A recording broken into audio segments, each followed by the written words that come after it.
another great episode of Pass the Rock Podcast.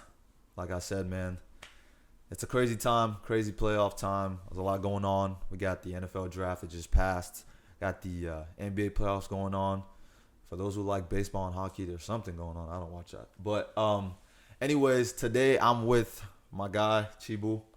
He's been on this podcast before.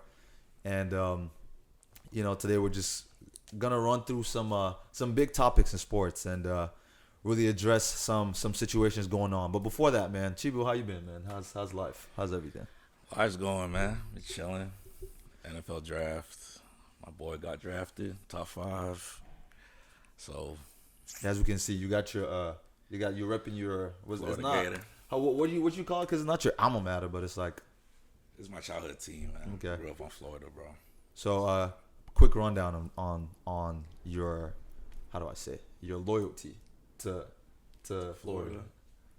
Quick rundown. Mm-hmm. Well, I grew up in Florida since I was a baby.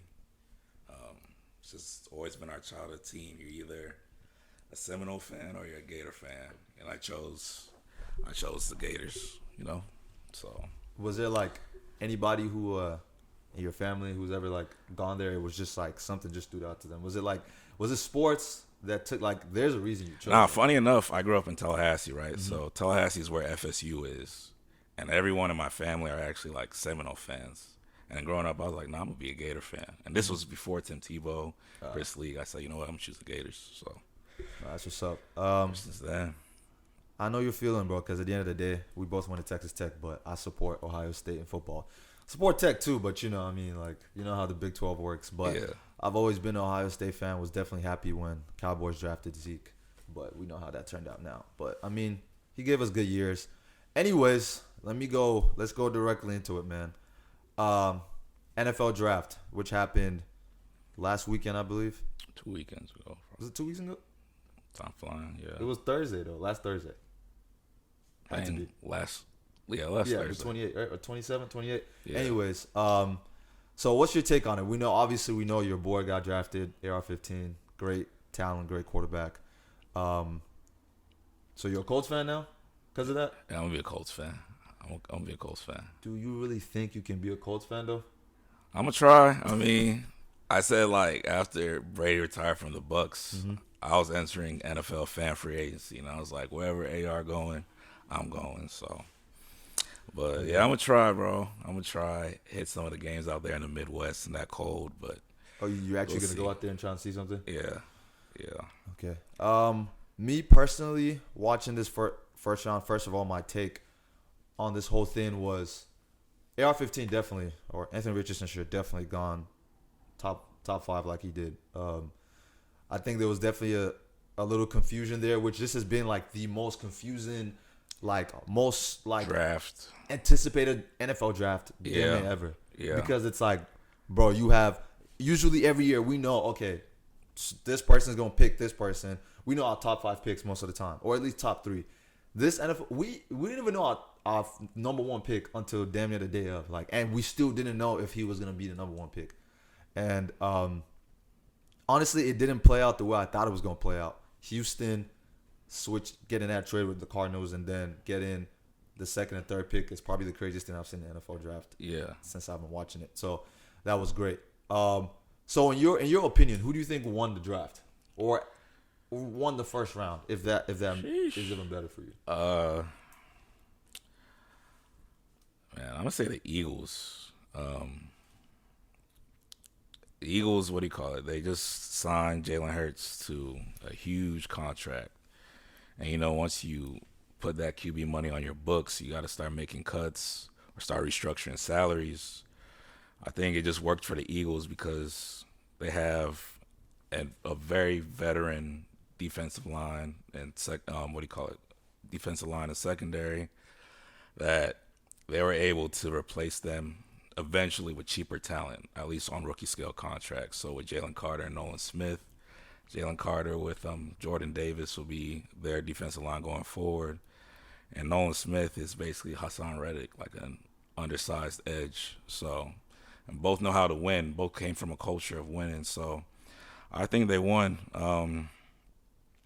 Honorable mention, I would say the Texans, just because, like you said, like this is the most anticipated draft, Yeah. probably because people did not know who was going where, and I think that has a lot to do with the Texans, the Titans, and the Colts. They're all in the AFC South, all division rivals, right? So usually we don't see that. Both of them actually needing a QB. All three teams needed a QB. So I think Texans were controlling everything, and they didn't want to sell their hand to the Colts or the Titans. So I don't know if you saw that video on Twitter or YouTube when the Colts heard someone was trading up with the Cardinals. They're like, You started panicking? yeah. But then when they heard it was the Texans, they're like, all right, bet. Okay. They already took Stroud. They're definitely not taking a QB, and it's not like it's the Titans moving up or anything. So I'll say that, man. I think the Eagles did good. I think they solidified themselves as a contender in the future. So personally, I was looking at it. I'll say the Eagles won if we're talking from a defensive standpoint, because like we said, their two picks in the draft were from Georgia, and they were great impact in what they did. But personally, I'm gonna go with the Texans because one, you also have to like consider like how big of an impact this is for the Texans, because for Eagles are gonna be good. Like if they didn't make all that, Jalen Carter and Lawrence Smith, they regardless they were gonna be a good team. Their defense is crazy. Defense is very fast, very gritty. They re-signed pretty much everyone's pretty much coming back for the most part of it. So I definitely think that they're probably like my second best draft performance in the first round, but I think the Texans, because you get the second and the third pick. First of all, before the draft, I was already telling, like, I talked to every Houston Texan fan, and I was telling them, I was like, you guys better not be stupid, because Houston always, you know how Houston is. Their franchise is crazy.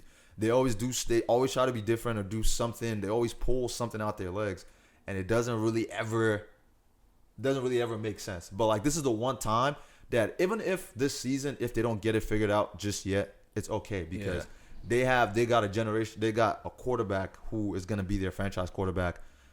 Hopefully if he performs well, go Buckeyes. And then they got a generational talent on defense, Will Anderson. They for sure won the draft because Texans games are now watchable. Like, Yeah. if you see like all the Houston Texan fans, Yeah. like they're talking about going to the games now, and they were not talking about that with their QB that they started last year. But it's an uphill battle. I think Texans wanted to cement like both cornerstones on both offense and defense. I think they're able to do that. Stroud is probably the most accurate QB I've personally seen, like watching like combines and their pro days. I personally remember seeing. So other than that, like what concerns me, like especially first year with Stroud, is who he's throwing to. I mean, I know they got Tank Dell in like the third round and whatnot, but there's definitely a learning curve. I mean, they're playing against NFL defenses, and But at the same time, it's like the talent they had. I mean, John Mechie not playing the whole of last year because of the unfortunate situation with him having cancer and stuff. That definitely was a big deal. Like, and John Mechie is a great talent. He wasn't first round pick or whatever, but like at the end of the day, we've seen so many like wide receivers are one of the positions that I'll say it doesn't really matter where you get drafted, because majority of the time those rotations always come in. And John Mechie, they've been waiting on him to come back, and he's gonna come back. I think he could be one of Stroud's greatest weapons on that team. They did lose Braden Cooks, unfortunately. They got what's his name from the Rams? Gosh, I forget his name now. One who tore his ACL last season and was out the whole season. Oh, Robert Woods. Robert Woods. Yeah, They got Robert Woods. So the problem here is, and this is why I think the Texans drafting C.J. Stroud was the best plan. Because if the Texans had the first pick, or if, for example, let's say that because there was rumors that the Panthers might draft Anthony Richardson. Stroud was my QB1 though. So for this draft. if the Texans for some reason had an opportunity between C.J. Stroud and Bryce Young, I don't think they have the capacity to protect they don't have what it takes to put Bryce Young under the right system to succeed. Like, I think Bryce Young going to the Panthers is a good thing for him, because offensive line is not necessarily their biggest weakness. they're good over there. Wide receiver wise, they're okay. They've got some people in there. I think Panthers did a good job this offseason, though. I mean, at least with their rookie QB. I mean, you get Adam Thielen, a vet slot, DJ Chark, and then now who do they just draft from Ole Miss? Kind of like, he reminds me of like A.J. Brown, Jonathan Mingo, the second round. So, I mean, they got weapons, and I mean, their defense is pretty legit too. So, and then a weak NFC South, they probably have a chance to, even if it's a 9-8 year, to make the playoffs. So I definitely think at least one of those teams is gonna turn their year around. Like, because at the end of the day, which is actually kind of funny, because didn't pretty much their whole division drafted like 3 rookies, right? Yeah. Because you got the Colts right in there, and then the Texans, and then Tennessee, right? Yeah. Tennessee also drafted. Yep. So I think the Colts aren't they all in the same division? All of them who drafted a rookie quarterback? Yeah. Will Levis, the Titans, AFC South. Anthony Richardson, Colts, AFC South. That's crazy. C.A. Stroud. I didn't even see. I realized and I thought at first I wasn't really thinking about it for real, but like they all drafted rookie quarterback. I don't know why the Titans took a quarterback though in the second round. I personally don't understand that, because you still have your veteran Tannehill, and then you also have Malik Willis, which obviously didn't do anything good last year. But keep in mind though, Tannehill's coming up. He's going to be a free agent next year. Okay. And, they probably trying to reset their clock, with a rookie QB on a rookie contract. So I think Titans are trying to reset, and I mean, I don't know the grade they had on Will Levis, but I think almost on everyone's board, Will Levis was the 4th QB. I think clearly it was Bryce Young had the lead on everyone, and then AR is like a generational prospect. C.J. Stroud, you know what you're going to get from him. He can start day one. Will Levis is someone that had to transfer. He lost a job in Penn State, transferred to Kentucky. He had a pretty solid year in 2021, 2022. They're going to say he was injured and had no O-line, but he, as someone that's a 23-year-old QB, in college, and you have the kind of year you do, you're going to have raise some concerns, even though you do have the supposed arm talent that they say he had. So I think Titans were comfortable letting him slide and moving back up in the second round. So, I mean, like, he doesn't get that rookie QB money. But also they do lose on the 5th-year option. But they know Ryan Tannehill was gone. That's inevitable. Malik Willis was not he was not it last year. I mean, I think it gave him the chance to start 3 picks, 3 fumbles. It's maybe he grows from it. At the end of the day, the way I look at things is, okay, you have Tannehill, who's going to be there for at least this season, unless they release him or something, which they probably wouldn't because of the implications it comes with money. But I'm personally saying this because last year's draft, you picked a quarterback early on, not the first round, but still early enough. And then this year's draft, you pick quarterback again in the second round. So it's just like, now you have 3 quarterbacks and 2 of them being very young. It's just like, what is the plan? Because my thing is day one, who's even going to start? Because Tannehill wasn't producing as he usually did. And then obviously Malik Willis struggled. And then now you have Will Levis. And here's the problem. All 3 of these quarterbacks are not, there's nothing stands out for all 3 of them at this very point. Like right now, Will Levis he should have been a top 5 pick. He slipped into the second round. That's already bad enough. And then the struggles the other 2 quarterbacks are going through. So my point of view is just, I don't really understand. I feel like they could have waited maybe a year or 2, waited till the next year's draft and gone for a different quarterback. Because it's just like, you're just at the end of the day, you're just taking, I don't know if these are calculated risks, because it's like, you're just compiling your QB room, and none of these QBs are none of them are really sticking out. Like, okay, this person is. If they drafted someone which I don't think they would have had the chance to, but if let's say Anthony Richardson slipped and they got him, I would understand. I would understand that, because at the end of the day, Anthony Richardson has that talent that just sticks out. He's gonna be successful. So that's what I don't really get. It's like, it's kind of like the Jordan Love situation with the Packers. It's like, why did you make that? Yeah, pick? But Titans, they did they did hire a new GM, right? And like GMs, like when a new front office comes in, they like to leave their own imprint. I believe Malik Willis was from the last regime, and if you speak to or if you just hear about what they people in the Tennessee, the coaches and everything, they say that they pretty much screwed Vrabel over. Like they left him in cap. Like the cap is so messed up. A lot of things are incompetent. If you look at the receiver room, there's nobody there that'll probably be a second option receiver on a legit team, even maybe a third option receiver on a legit team. So they really have nothing. I think personally, it was a low risk move to draft Levis in the second round. Even last year, getting Malik Willis. I mean, if they don't work out, they don't work out. It's not like it's gonna be a serious cap penalty on them. But as for direction, I really don't know what Tennessee is doing as a team. And drafting AR, I mean, me personally as an AR fan, that wouldn't have been the best move either. I mean, their offensive scheme won't fit what he does, and I feel like they'll try to make him try to fit in with them instead of fitting in with his skills. I think that could be a reason for Malik Willis' issues. So, I mean, Will Levis played in a pro-style offense in college, and he might be their best bet. So to me, it's just not making sense because at this point, it's like, they're damn near the new Houston Texans at this point because it's like, are you just killing your franchise? Because first of all, during the draft, you trade your best receiver, AJ Brown, to you literally said, hey Eagles, I don't want to win anymore. Have him and go to the Super Bowl. That's literally what they did last year. It's like you gave away your a wide receiver, in my opinion, should have retired a time. Like the time should have been ready to sign him for any amount of money he needed with them. That's besides the point. You give him to the Eagles, he goes over there, he succeeds. He's top receiver in the league now.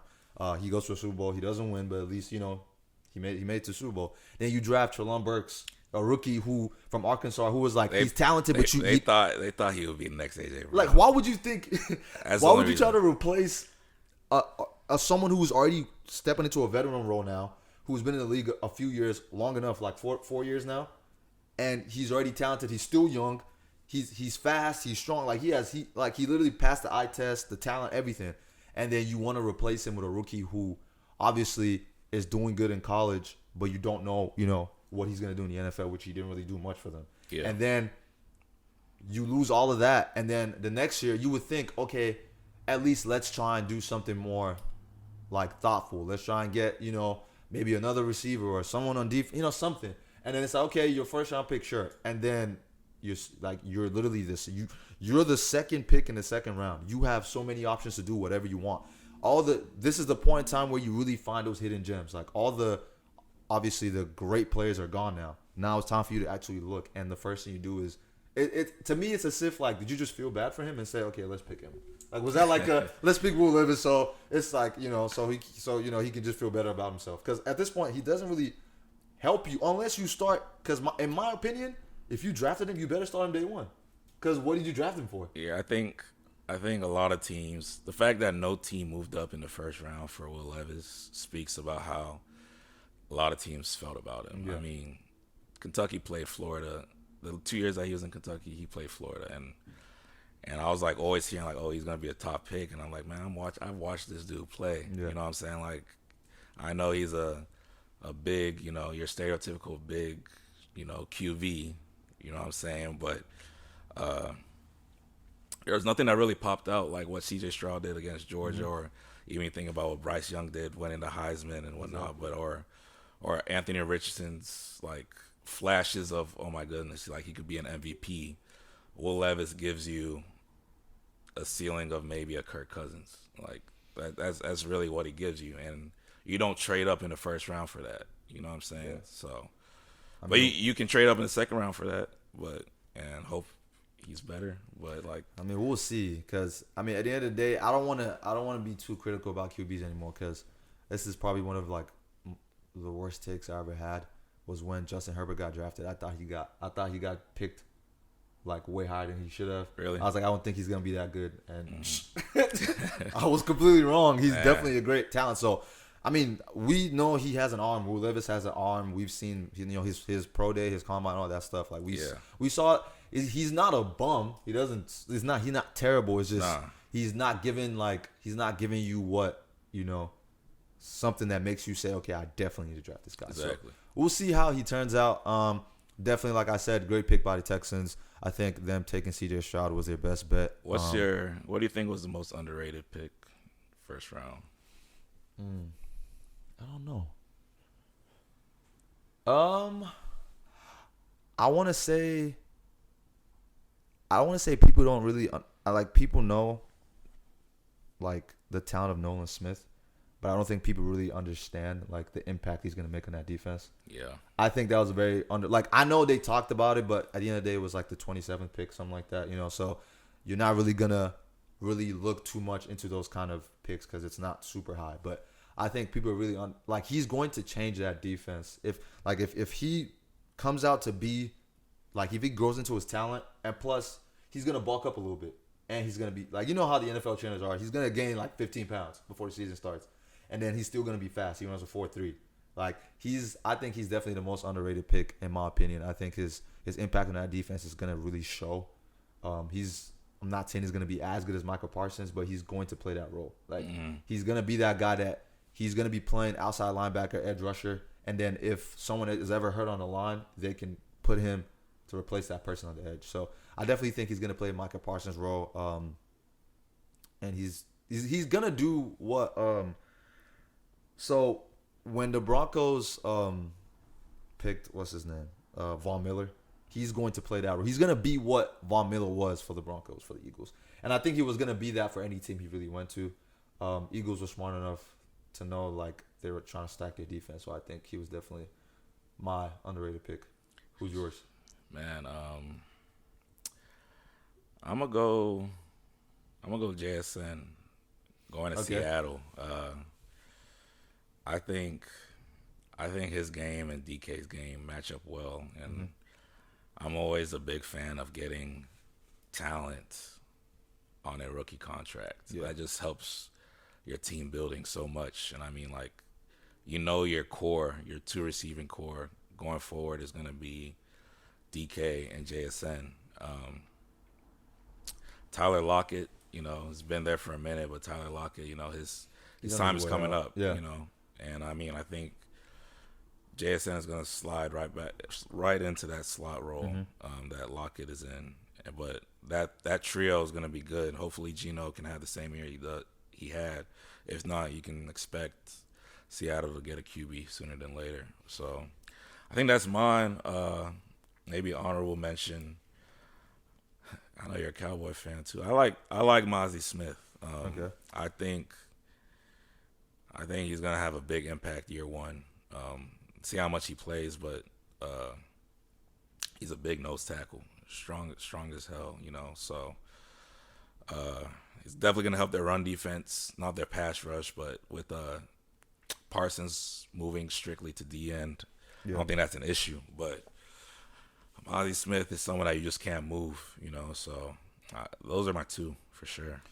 No, definitely. I definitely like Jackson Smith-Njigba going to the Seahawks. I know the biggest concern was speed with him because he's not slow, but he's not because he ran a late 4.5, something like that. I don't even think they actually got his 40 time, but he's not the NFL is getting to the point where receivers run 4.4 at least, 4.4, 4.3s, and then you have the crazy ones running 4.2. So I think a lot of people overlooked him because of that, but we've seen him play in college. We've seen he scored 4 touchdowns in one game. He's impactful. So at the end of the day, I think his technique is gonna show for him, and he's gonna be able to actually play and make an impact. And then he's also going to. It's gonna be very confusing for defenses because you're gonna have Tyler Lockett he's gonna make those crazy catches. He's gonna always, you can put Tyler Lockett in a bowl, a cereal bowl, and he'll still catch the ball somehow. You give him that much space. So he's going to do that. Yeah. And then obviously DK is getting doubled and tripled because he's 6'5", 250 pounds, runs a 4.4, 4.3. Yeah. So Jackson Smith-Njigba is going to take away some attention from DK. So it's going to be sneaky because you're going to be, okay, DK is going to go catch a ball for somebody. Let's double him. Boom. He's getting open. And then now Jackson Smith-Njigba is finding, he's finding, on the other side, he's finding some open space. And now you're trying to get him.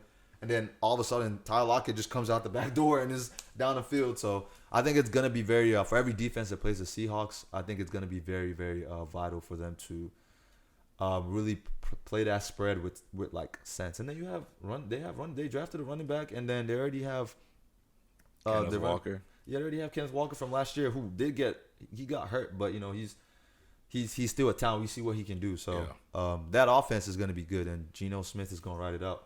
They signed him for 3 years, so he got paid. So he better make that money count. Facts. Facts. But yeah, I definitely can agree with that. With that being an underrated pick. So yeah, I mean, all in all, I think the draft experience this year was great. I loved it. I think every team or most teams, you're gonna have the teams who are gonna be stupid. They're gonna be dumb. They're gonna pick somebody they shouldn't pick. And it is what it is, and that happens. But you also have those that excitement of like, Anthony Richardson possibly going number 1 or going into the 3rd round. Like, it was like so crazy. He had that wide horizon. He went 4th overall. Yeah. Final question to close this discussion. I would say, who out of the 3 quarterbacks picked in the 1st round, who do you think is gonna shine the most the rookie year? Don't be biased. I'm not even being biased. I think it's gonna be. It's definitely between Bryce Young and Anthony Richardson. Okay. I think the previous 2 years you've seen the floors of what raw QBs can do with that kind of run talent, right? Instantly they come in the league. They're going to be impactful runners. See Jalen Hurts, who was his offensive coordinator, Steve Steichen, who's Anthony Richardson's, And the Bears had no sense of direction with Justin Fields. So they're like, you know what? This boy can run the ball. Once he started running the ball like week 6, you can see what he can do. So that was almost 1,000 yards rusher, 18 pass touchdowns, right? Just off their pure run talent. That's both Jalen Hurts in 2021 and then Justin Fields this last year. As a rookie, I think as he's still developing, because he's 20, his best football's ahead of him. Like, let's be realistic. I think he can do something similar to that, like 18, 19 pass touchdowns is bare minimum, and 800, 900 rushing yards, 9 touchdowns is bare minimum. Bryce Young, I think top to bottom has the best support system at QB, like out of the 4 rookie QBs. Yeah. And DJ Chark, Adam Thielen, Jonathan Mingo, I think that's a legit receiving core. Bryce Young is super talented, just undersized. So I think it's between those two. I'm putting my money on Anthony Richardson winning Rookie of the Year, though. So, all right. Anyway, stepping away from the NFL, we have more pressing topics right now. The NBA playoffs is underway. It's probably at its peak right now. We're in the second round. Right now, we have two of the top seeds in the West gone, and then in the East, obviously, is a dogfight. Jimmy Butler is doing his thing. Celtics are hungry. Celtics are trying to send Philly home. All of that. So, let's start at the East first of all. We can get the West is really crazy, but let's start at the East right now. The Knicks, they're giving us like game in, game out. They're giving us like, the first round they beat the Cavs, who were one of the top seeds in the East, but obviously lost. I don't understand how the Cavs lost in the first round. That's really crazy to me, but that's besides the point. We have the Knicks showing us that okay, we actually have talent, but they're not consistent enough. Like their game 1, Jimmy Butler ran them out the park. Game 2, Jimmy Butler was not in the game. He wasn't healthy. So they won the game, which they almost lost at some point. They eventually took over the game, but at some point they almost lost. Game 3, they got ran out of the building. So it's just like, who's gonna take that series? I'm a Heat fan too, but I'll say this: what Miami is doing, I think people have to give Coach Spo a lot of credit. I mean, they lost their first playing game. They were the 7th seed. They lost to the Hawks. They were a couple possessions away of being eliminated by the Bulls. And they came in that series. I know Giannis got hurt, but no one gave them a chance, and Tyler Hero broke his hand too, and Jimmy Butler, I think now we also have to give him credit. Like, he's one of those playoff performers. You got to put him maybe a tier below Bron, KD, and Kawhi as people that raise their games in the playoffs as a wing. Jimmy Butler's right there, you know. And honestly, I'll even dare to say this. Honestly, if we're saying Jimmy Butler, like during the season or just in total, it makes sense to say he's a tier below LeBron and them. But playoff Jimmy, I think is on the same level as like LeBron and all the clutch people in the playoffs. Because like we, even in the bubble when they made the NBA Finals, like it's Jimmy Butler. Like he's the one. When he plays well, when he plays good and he feeds into the team, everybody else plays good. They just follow along. Jimmy's gonna drop as much points as he needs to drop. This is a bad Miami team. Like personnel wise, like a lot is not going their way. They don't have good wing defenders at all outside of Jimmy Butler. Bam is on another level defensively, but he's giving them no help offensively. Right. So Jimmy is scoring almost 30 points a game. And you have Kyle Lowry, who just is just a case of his own. You take what you can get from Kyle, and then Victor Oladipo like broke his knee again, so not getting much. I just think it's a bad matchup for the Knicks. Jalen Brunson has been everything they asked for and more. Julius Randle's shot profiles is terrible for someone that's a power forward and is probably going to make another All-NBA team. Like, you can't be that inefficient. You can't settle for step-back jumpers all the time. You're bailing Miami out. They're a small team. You know what I'm saying? So a lot of those things I think are going their way. You would think that the Knicks would have the upper hand in this series, but if you're just going to be bailing out Miami, not having anything on the perimeter like that outside of Jimmy Butler, you're going to go home in 5 or 6. It's going to be a short series. So, I mean, I think Knicks overachieved this year.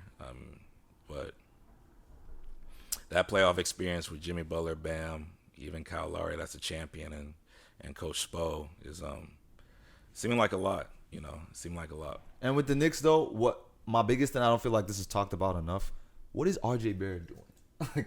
like, what is he doing? Like, obviously he's been more successful than what's his name, Zion, because Zion's been hurt, so we can say that. But R.J. Barrett was supposed to come in as a young talent, and really not carry the team, but play a really big role. Like he's supposed to be that young, like the role that all these other young talents are playing on other teams is the same role that he's supposed to be playing. And I feel like he's just in and out most of the time.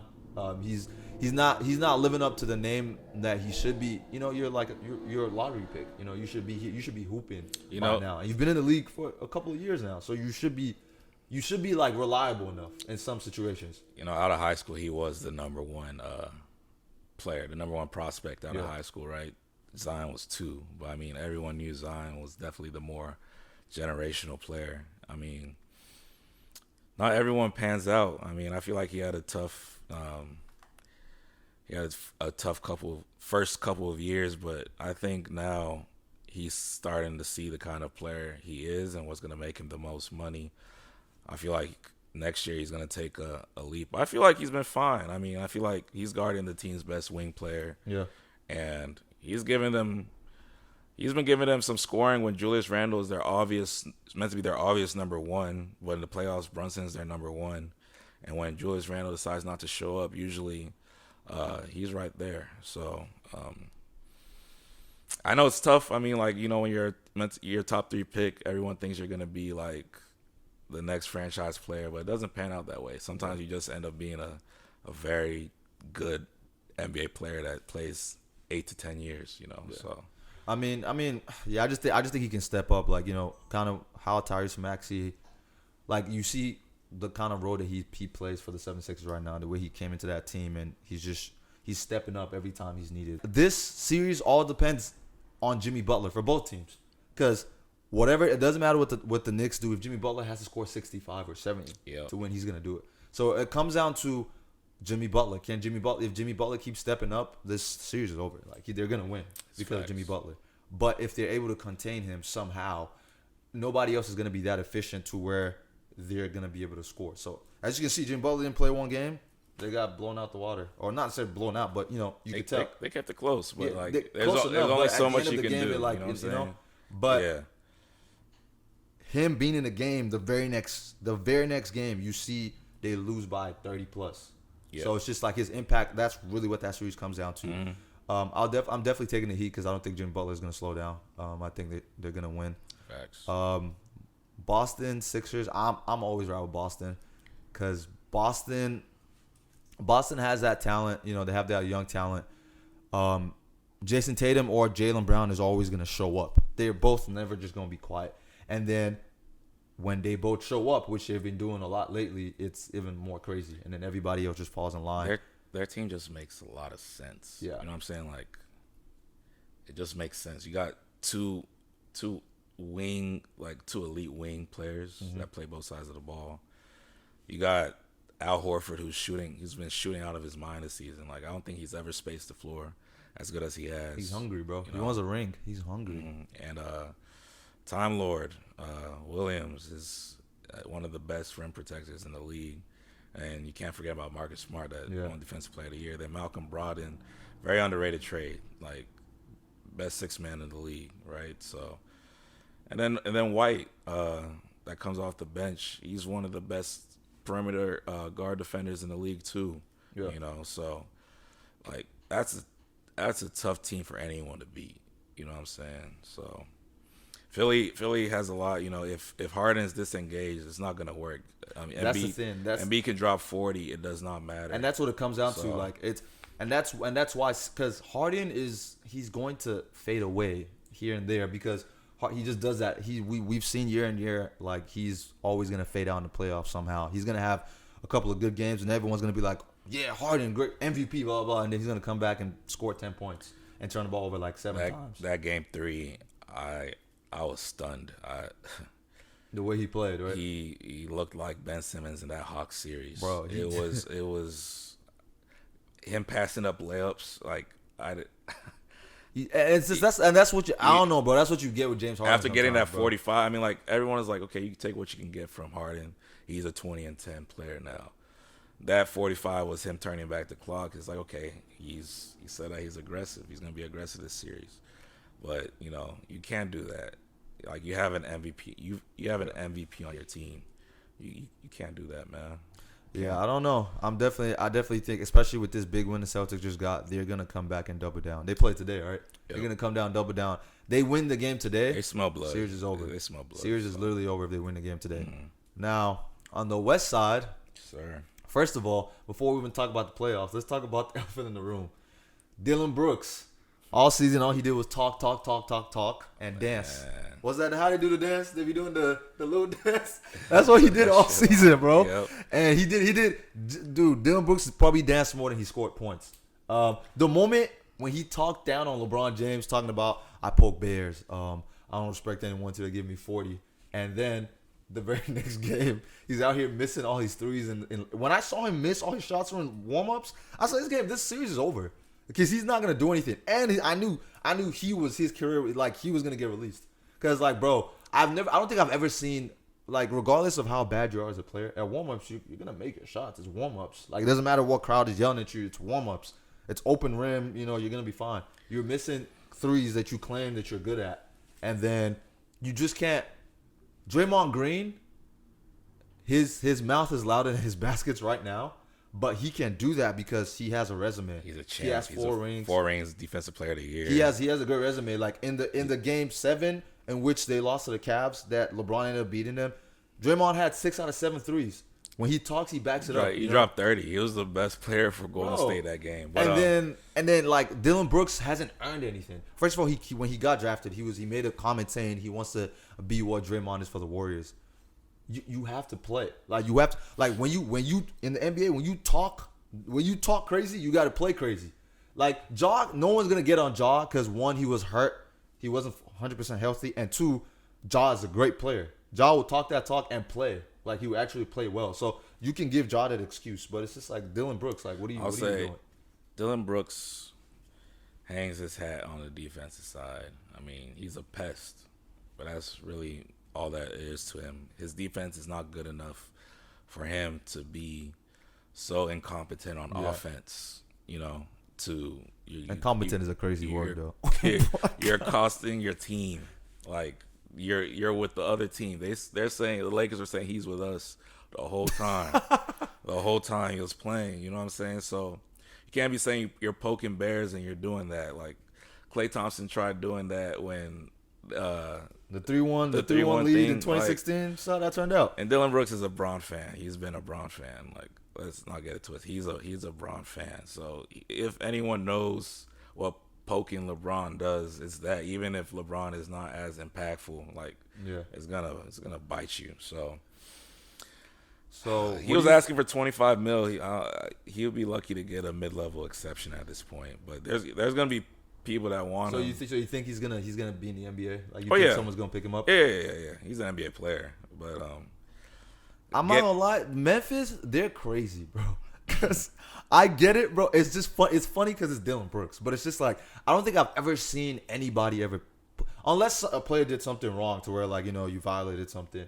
But I've never seen a team say under any circumstance this guy's not coming back. I Like mean, that is an insane statement right he's there. been. I mean, that team had a lot of immaturity the whole season. You know, we already know what Ja went through. Desmond Bain talks, but I mean, Desmond Bain's actually a hooper. That boy to But you have someone like Dylan Brooks talking all season, getting all those texts. Like, you're not that good to be doing that. To be costing your team technical fouls and suspensions. Like Draymond is one of the best defensive players of his era. You know what I'm saying? Like, Patrick Beverly is a pest. He's an all defensive player pest, and Beverly's peak years, he was a legit 3-and-D, shooting 40% from the field, locking up your best perimeter player. Dylan Brooks, at best, will give your best perimeter player issues, but he's not giving you anything on offense. He's not a playmaker. So asking for $25 million, not only that, Memphis offered him a contract before this season that we're in. He declined it. He wanted $25 million. Shopped him during the trade deadline, couldn't get anything for him. And then you pretty much, they'll say that you cost them all their momentum in the series. They don't want you back. You're not part of their culture, especially after all what happened. They need a reset. So, I mean, a team like Dallas, a team like Phoenix, a team like Houston, I think they can use him, Actually, so. while we're on this topic, I'll be the one to say this. Dylan Brooks fits are annoying. Like, I'll give it to him, bro. There's sometimes he dresses well, like it makes sense. But like, there's sometimes, like majority of the time, Ain't he from Toronto? Ain't he from Toronto? Bro, like he has to be like top 5 bad fits of the year. All of them will be Dylan Brooks, like literally. And then maybe Kyle Kuzma will have some random stuff in there. I think he thinks he's Shawn Michaels from WWE. Bro, like you remember the last game of the season? That stupid fit he had. He looked like the Undertaker or something. Yeah, he had his hair out with that muscle, with the glasses. Like, bro. And then the fit where he wore those shorts, he had a handbag or something like that. I'm like, bro, this guy, he thinks I think you can't be doing that dance if you don't put it on. You know what I'm saying? Dylan Brooks is a guy who thinks he's everything he's not. He thinks he's a great player. He's not. He thinks he's a trendsetter. He's not. He thinks he's a great fashion icon. He's not. I mean, it's cool. He's trying to be all these things. It's cool that he's not. It's cool to play with that chip on your shoulder, and feel like you're the best player. But after talking all that trash, you can't be ducking from the media. You know what I'm saying? Like that's what like Draymond, Pat Bev, like even they get shown up, they're gonna be like, oh, he got the best of me, but for sure, believe I'm coming back. Yeah, for sure. But he didn't even defend himself. Fight back, bro. Like you're not at this point. Like no one is gonna even pay you no attention. Like everything that any reputation you built up, like they just think you're food now, bro. Like not gonna cap Dylan Brooks. The bear got you, bro. You poked the bear and that bear got your ass. That's definitely what happened. But now semifinals, conference semifinals. Lakers, Warriors, and then we have what is left of the Phoenix KD and what is left of the Phoenix Suns against an immaculate Nuggets team with Jokic playing out of his mind, and everybody else on that team just falling in line. I think the Suns are done. I think it's over. Like they're gonna lose the series. They got one more game in them, and it's gonna take It's gonna take both of them dropping almost 40, like how they just stole that game from Denver, Game 3. I'm surprised they won most. that game. I was very At most. surprised. They I won mean, that I think they're just too good of players not to at least get one game. And I mean, so I don't know, they bro. got that. Denver's just too much for them, man. Like, they're the number one seed for a reason. I mean, and you can't play in Denver with a depleted roster. You know, it's just not gonna work. You know, like that altitude is serious. You know, like they have the best home court in basketball because of that. So you can't come with half a CP3 and literally half of CP3. CP3 left scoring at home and said, "I just want to pass the ball." Kevin Durant and Devin Booker, and then you're playing. KD's not KD. So Devin Booker is trying his best. Like at the end of the day, he's hooping, but KD is not doing what he was brought there to do. Like KD, I mean, KD look, is this. Like I understand he's old. We're gonna use that narrative, but KD needs to He's supposed to be that factor. When KD came to the Phoenix, we were like, bro, it's over. Like KD's supposed to strike fear into the mind of these teams. See where the trade happened, right? This is not like James Harden to Brooklyn. That James Harden to Brooklyn trade happened like within the first 20 games of the season, right? So you have chemistry, I guess. You have 45 games left in that. It was a shortened season that year. 45 games for Brooklyn to kind of figure something out. Kevin Durant not only was traded, he was coming off an injury, got injured during warm-ups, right? So he only played 8 games with them. And you're trading Cam Johnson and Mikal Bridges, two of their best, like, 3-and-D players, you know what I'm saying? So this roster was never going to work year one. That's why I wanted the Lakers to play them first round, because I think we were going to get them out. Get them out pretty quickly if we were the 5th seed and they were the 4th seed. So, but it's not looking good for them, man. Like, it's just too much. DeAndre Ayton is looking like asparagus to Jokic. So yeah, DeAndre Ayton is. I don't understand what the situation is there. It's like, bro, like you have what you can be a great defender, you can be a great rebounder. Like you should be what, you should be what a healthy AD is. Maybe not to that level, but when AD is healthy and locked in, like that's you should be at least be what Bam Adebayo is doing. Exactly, so. And it's like he just looks lost. He's confused. Speaking of a healthy AD, I'm sick and tired of AD being inconsistent, bro. Because he's gonna piss me off this series. Because like game 1, he obviously played out of his mind. He's put in Shaq numbers: 23 rebounds, 30 points, going crazy. And then game 2, 11 points, 7 rebounds. Like, what are you doing? And then you come back yesterday and you play another great game. So it's evident that we win this series if AD is hooping. Because LeBron is gonna give you 20, 23, 25, maybe 30 on a very good day. He's gonna play good. Warriors, on the other hand, they're gonna live and die by that 3, because that 3 is gonna, when they're making their threes, obviously they can win by so many points because threes count for so many points, but they don't get fouls, and that's where we're always gonna make up, because we're gonna drive and we're gonna get fouls. So we're gonna drive, we're gonna shoot out. Like yesterday, we were shooting great from the 3. We were shooting very good from the even when they put in our backups were still shooting great from the 3. Yeah. So we were if we can play that way to where we're making enough threes, we're not trying to match we can't play the Warriors game. They're just too good at shooting threes.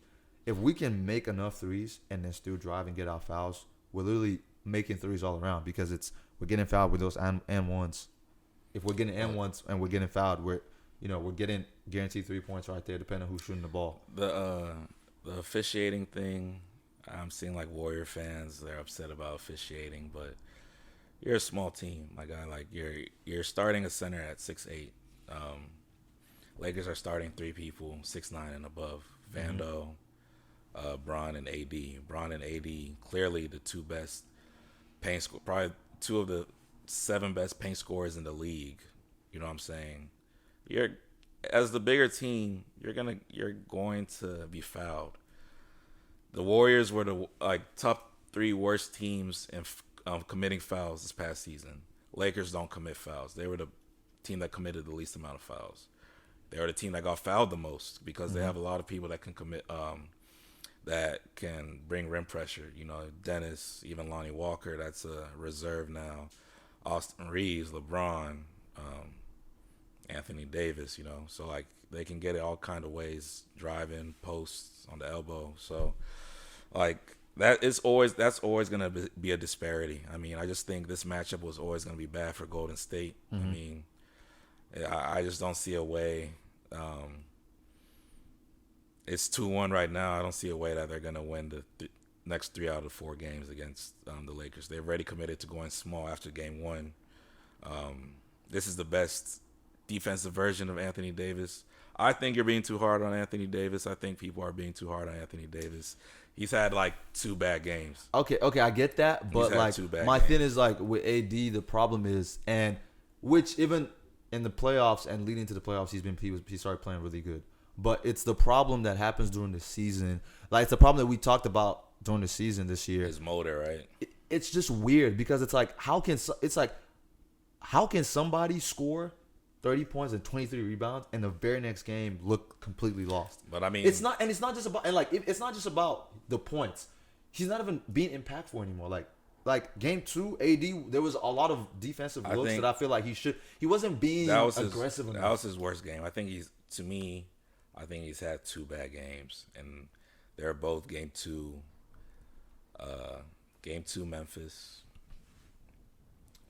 Probably you can say game 3, right? You say game 2. No, I'll say 2. Game 2 Memphis, game 2 Warriors. And the reason I'm choosing those 2 is because he was noticeably bad on defense, right? Like he's been clearly the best defender in the world. I feel like he's playing some of the best ball as a defensive anchor that we've seen, like, Tim Duncan, Kevin Garnett, Dwight in those Magic years. Like this Anthony Davis is among them. Like people do not want to come into the paint. So that game 2 against the Warriors when he was non-existent, like his offense is going to be up and down, but his defense has always been consistent. You can't be that inconsistent on defense, you know what I'm saying? So I think it's overstated. Game 5, he had a great game against Memphis. Game 6, that was a blowout. It was a great game against Memphis. It's just that he scored 16 points because he didn't have to play damn near the rest of the way. And then game 1. So, I mean, he had 3 great games in a row. I mean, he just slowed down a little bit. Yeah, but I mean. So my thing is, I guess at the end of the day, like, I was more frustrated after game 2 than I am now because I see the way he played in game 3. Yeah. So it's just like, okay, I don't like you being inconsistent, but I guess, you had you've played 3 good games in a row. You give it your all, so you need a rest game. I'll give him that. Plus, they played him like 40 minutes in game 1 with the Warriors. So, and which I personally think they're gonna have him playing like that, like all playoffs until whatever happens. So definitely, man. Like I said with the Jimmy Butler thing, it's the same thing with AD. Like we can beat when we have a healthy, aggressive AD, at least for majority of the games in the series. Like we're a championship team right there. Like we're gonna go. Like LeBron is gonna give you 23, 20, 25. He's gonna give you. LeBron's never gonna really have a terrible game like that. He's gonna give you everything. Like his impact is there as well. His leadership. He's gonna pass the ball, spread the floor. He's going to attract players inside the paint. Pass the ball out. Vando's gonna be out there. Austin Reeves is gonna be out there. All those people, they're gonna be out there to shoot the ball. And then D'Lo, which I think is our best pickup of heading to the playoffs. I think D'Lo and Vando were like the greatest pickups we had this season for sure. And D'Lo shooting out of his mind yesterday. Of course, he scored the first 11 points to start the game. So when all those people are doing, like, everyone's gonna fall in line with Bron and AD. Because I don't know if AD doesn't understand that this is not just Bron's team. This is not really Bron's team no more. Like, this is your team. This is AD's team. Like, bro, this is like people are going to follow Bron because he's Bron. But people are going to follow you too. Like, you and Bron are literally equals right now. Facts. So it's just like, I think AD needs to, I don't know if he doesn't understand that or I don't know what it is. But if we can beat any team in the league, like, the Warriors are one of the most feared teams when it comes, because of how, like, they're lights out from 3 and how dangerous they are. And they have Steph Curry, of course, who you hold your breath every time he shoots the ball. Facts. But I think we can definitely beat the Warriors. I think Lakers, we win game 4, the series is over. Yeah, it's done. Because you're not beating. They let us steal 1 at their home, and that was their biggest mistake. Yeah, I mean, that if you look at the box score, you'd be confused because I mean they made 21 threes the most they made in their franchise history in the playoffs. Still Believe it lost. or not, they still lost. They won game 2. They did it again, hitting 21 threes. Yeah.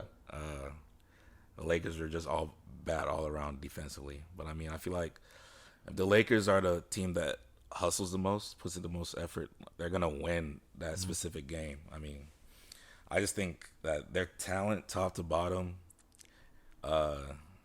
is as good as anyone in the West, if not better. So, and Golden State, like they can't even play their lottery picks and Jonathan Kuminga and stuff. So, and they've already committed to playing small. You obviously see Kevon Looney cannot hold Anthony Davis.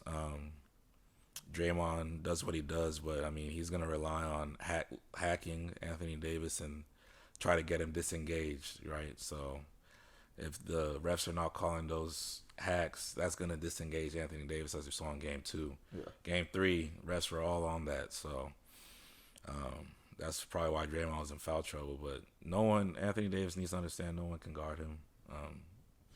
If you're locked in, you're a top 4 player in the game, so that's what it is. Yeah, man. No, definitely. I definitely agree with that. I just think we can't. And my biggest concern right now is, if we win this series and we go to the next round and we have to play the Nuggets, AD can't have those. He can have an okay game, but he can't have a bad game. That's because Jokic is going to take advantage of everything. That Nuggets team is, and bro, legit. Everyone on that team is going to we can't have those games where we have a lot of those games where we just fall asleep. We can't have that. I just don't see how, as someone that like a non-biased person will take Lakers or the Warriors over the Nuggets right now, just of how the Nuggets are playing. They're probably going to have the most rest out of both Golden State and the Lakers. You know what I'm saying? And everything's clicking for them. But I mean, Lakers match up pretty well with Denver. And once they get out of this round, they just need an engaged AD. I mean, AD is going to be in the post with Jokic all series. So we can't, as a Laker fan, you can't afford Anthony Davis to be disengaged defensively. But to close this out, with the playoffs being where it's at right now, obviously we're still in the conference semifinals. We have no idea who's going to make the finals, but who do you believe is coming out the West, coming out the East, and then who's your favorite for Finals MVP? I think we're about to get the battle for 18. We're about to get Lakers Celtics. You think so? That's what I want. We're about to get. That's what I want. I think it's shaping up for the battle of 18. 18 championship. So Lakers Celtics, and that's gonna be a long series, 6-7 games. And there's only 4 people that can be the Finals MVP in that series, right? LeBron, AD. The sneaky people. Jason, until D'Lo decides he wants to hoop. Jaylen Brown or Jason Tatum. I'm gonna go with Anthony Davis. Finals MVP. Finals MVP. He's reminding me of Tim Duncan right now. Shout out Tim Duncan. He's the reason Bron got a jump shot. He's reminding me of 07 Tim Duncan right now. So I don't think anyone can stop Anthony Davis when he's locked in. Yeah. And I think it's gonna be a long series. It's gonna be Lakers Celtics, and Lakers win and get their 18th banner. So that's my pick, man. I'm not gonna give a take on that because I'm just be biased as hell. Because you already know what I want. I definitely want my Lakers to win. And I definitely want to be a Celtics Laker finals. We haven't seen that in years, so we definitely need to see that. I love for that to happen. I'm not gonna really give my take on that just yet. I don't know. I have to see how we play these next 2 games. Like if we got to win at home, and we can steal another one in Golden State, or come back and finish it in LA. But I mean, I can see that. I can agree with that. If Boston were to win though, I definitely think Jason Tatum would be the one to take MVP for sure. Yeah. Jaylen Brown is going to hoop, but Jason Tatum is just he's not gonna let what happened last year to happen again. So for sure. Yeah. He better not text Kobe this year, bro. Like he better not do that, bro. That shit was wild. Like he can't do that. He needs to lock in, man. Nah, he literally needs to lock in. in. But anyways, man, it's a wrap. Appreciate you, man, for stepping in today. For sure. We'll see where the Lakers go. We'll see what happens with the playoffs. But Lakers in 5. Lakers in 5? I say Lakers in 6. The Warriors are not going to lose at home that game 5. But sure. You don't even know what series I'm talking about. But, You saying the finals? you don't know what series I'm All talking right. about. Lakers in 6 for the Golden State Warriors. But appreciate y'all for tuning in. Appreciate y'all for watching. Y'all make sure to like, comment, and subscribe. Follow us on Twitter, Instagram, everything. But with that being said, thank y'all for watching. It's a wrap. Peace out. Later.